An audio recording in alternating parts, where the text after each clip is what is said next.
Et yo les beignets, c'est Donut, j'espère que vous allez tous très bien. Aujourd'hui, on se retrouve pour l'épisode 13 de la Spider Society, la série où à chaque épisode, je vous raconte les origines d'un ou d'une Spider différent dans le vaste Spider-Verse. Et pour l'épisode d'aujourd'hui, j'avais très envie de me pencher sur une version de Spidey que j'aime énormément et qui fait partie de mes Spiders préférés. En effet, nous allons parler d'Arachknight, la fusion entre Spider-Man et Moon Knight, qui est au passage un de mes héros préférés. Arachknight a été créé par Jerry Duggan et Humberto Ramos et est apparu pour la première fois dans le comics Infinity War volume 1 numéro 3 de septembre 2018. Côté apparition, Arachknight devient de plus en plus populaire et est apparu notamment dans le jeu mobile Marvel Future Fight, et plus récemment sa tenue fait partie des nombreuses tenues qu'on peut retrouver dans Marvel Spider-Man 2. Et d'ailleurs, déjà que cette tenue est magnifique, je peux vous garantir que en game, elle est vraiment incroyable. Bref, voilà pour la partie création du personnage, ça a été assez rapide, passons à ses origines, c'est parti. Et n'oublie pas avant de commencer, si ce genre de contenu te plaît, n'hésite pas à laisser ton meilleur pouce bleu sous la vidéo et à t'abonner à la chaîne si ce n'est pas déjà fait, sans oublier d'activer la cloche pour recevoir toutes les notifications des prochaines vidéos qui sortent. Et j'en profite pour vous remercier infiniment parce qu'au moment où je vous parle, on a atteint les 1500 abonnés et vraiment, je m'attendais pas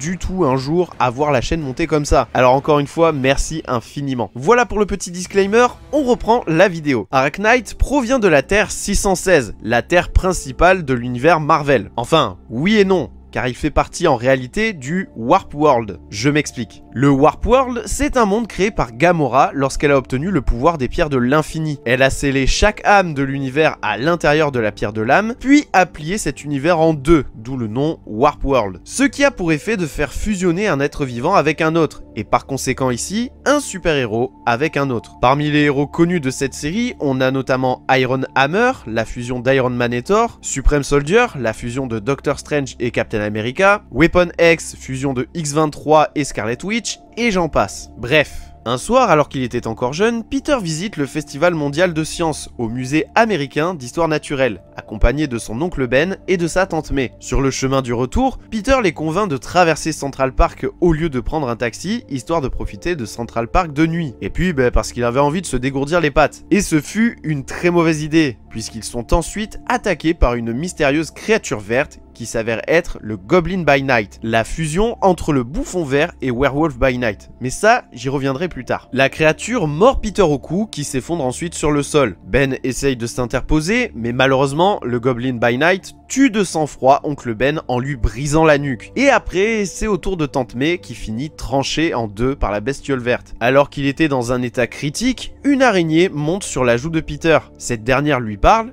ouais, normal, et lui dit qu'il ne va pas mourir et qu'elle va le sauver. Puis dans la seconde d'après, elle le mord à la joue. Ainsi, l'araignée lie Peter à l'énergie totémique des anciennes araignées, lui sauvant la vie et lui accordant des pouvoirs, mais brisant également son esprit en 4 personnalités distinctes. Tôt le lendemain matin, Peter est retrouvé et pris en charge par les urgences, mais alors qu'il était encore sous le choc de ce qui venait de se passer, il entend plusieurs voix parlant ensemble dans sa tête. Au départ, Peter essaye de faire taire les voix dans sa tête, mais décide finalement par la suite de les écouter, permettant à chacune de ces voix de prendre régulièrement le contrôle de son corps selon la situation, et donc de compartimenter essentiellement sa vie. Et bien évidemment, au fil du temps, Peter va découvrir ses pouvoirs d'araignée qui sont sensiblement les mêmes pouvoirs que le Spider-Man traditionnel. 15 ans après ces événements, Peter devient le super-héros que l'on connaît sous le nom d'Arachknight, mais il devient également un brillant scientifique et homme d'affaires, et il va même créer Parker Industries, une grande industrie dans le domaine de l'aérospatial et de la sécurité. Quant à ses personnalités, chacune d'elles définit un rôle bien précis. On a dans un premier temps Arachnid, qui est la personnalité la plus proche de celle du Spidey classique. En effet, quand c'est elle qui prend le dessus, il est blagueur, athlétique, il cherche à déstabiliser ses adversaires et à les tourner en ridicule. Ensuite, on a la personnalité qui s'appelle le Chevalier. Et là, pour le coup, c'est le total opposé d'Arachnid. Car en effet, quand c'est cette personnalité qui prend le dessus,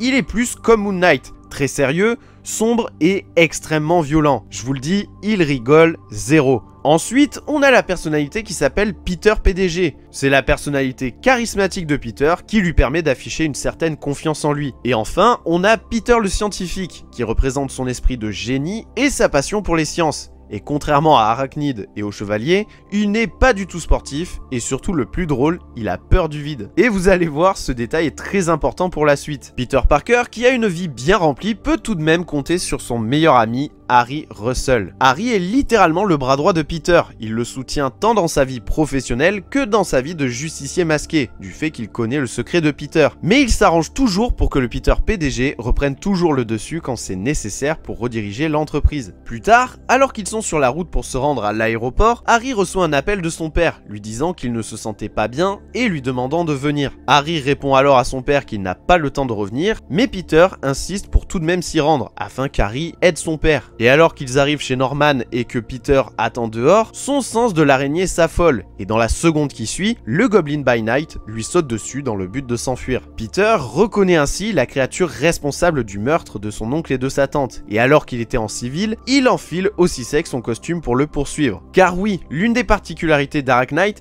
c'est qu'il enfile son costume un peu de la même manière que Moon Knight. Peter poursuit donc le gobelin, tandis que Harry les suit de près en voiture. Pendant la course-poursuite, les personnalités super-héroïques de Peter interviennent chacune à leur tour pour effectuer différentes actions dans le but d'être plus efficaces. En effet, Arachnid prend le contrôle pendant la voltige, puis le chevalier pour tenter de viser le gobelin grâce à sa toile. Elles sont vraiment en parfaite symbiose. Mais ça ne va pas durer. Alors qu'Arach Knight rattrape le gobelin à Central Park, ce dernier commence à attaquer une famille présente sur les lieux. Et suite à cela, Peter est frappé d'un flashback remettant en scène son agression par le gobelin et donc la mort de Ben et May. Et ce flashback a pour effet de mettre le désordre parmi toutes les personnalités de Peter, à tel point qu'Arachnid, qui était la personnalité dominante à l'instant T, est remplacé par la pire des personnalités de Peter dans cette situation, celle du Peter scientifique. Et comme je vous le disais juste avant, ce Peter n'est pas du tout athlétique, il a peur du vide et surtout, il ne sait pas du tout se battre. Le gobelin va profiter de ce moment de faiblesse de Peter pour lui mettre une énorme patate de forain au visage, ce qui aura pour cause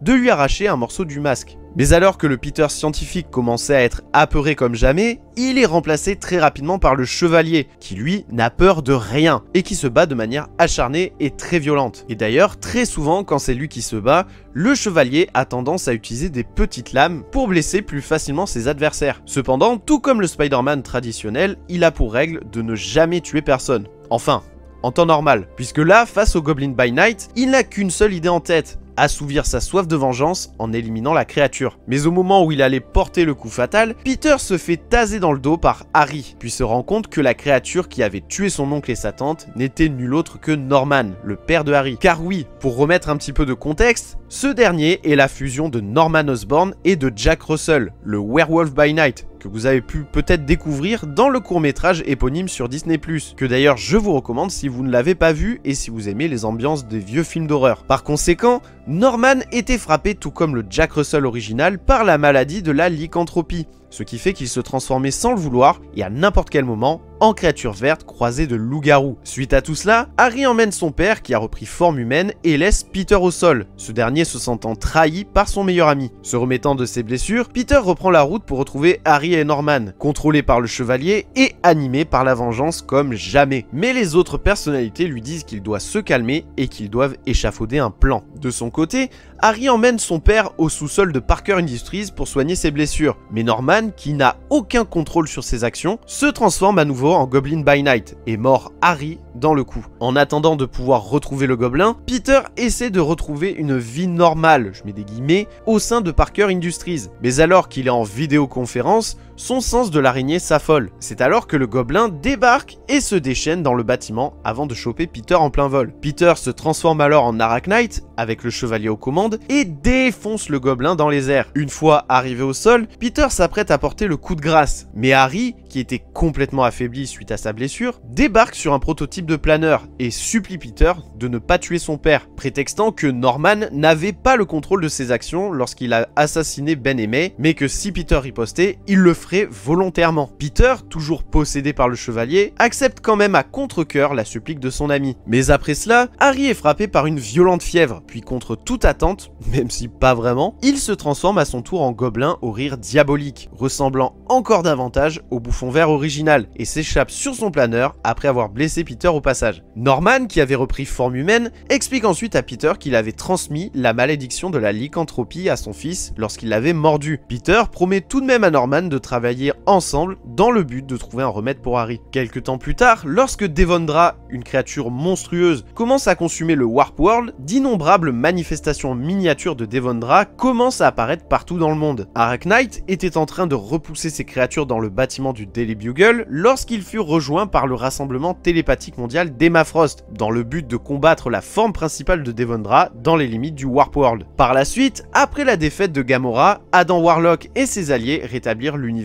à la normale. Cependant, ils font en sorte que Warp World continue d'exister au sein d'une facette de la Pierre de l'âme, afin que les nouvelles formes de vie issues de sa création ne cessent pas d'exister. Ainsi, à l'intérieur du Warp World, certains des héros qui avaient combattu Devondra, dont Arachnite, décident de rester et de former les Defenders de ce monde. Et voilà les beignets, cet épisode sur Arachnite est à présent terminé, j'espère qu'il vous aura plu. Si c'est le cas, n'hésitez pas à laisser un gros pouce bleu en bas de la vidéo, ça fait extrêmement plaisir. N'hésitez pas à vous abonner à la chaîne si ce n'est pas déjà fait et à activer la petite cloche pour recevoir toutes les notifications des vidéos qui sortent par la suite. Vous pouvez également commenter et partager cette vidéo et en attendant la prochaine vidéo, je vous dis bye les beignets.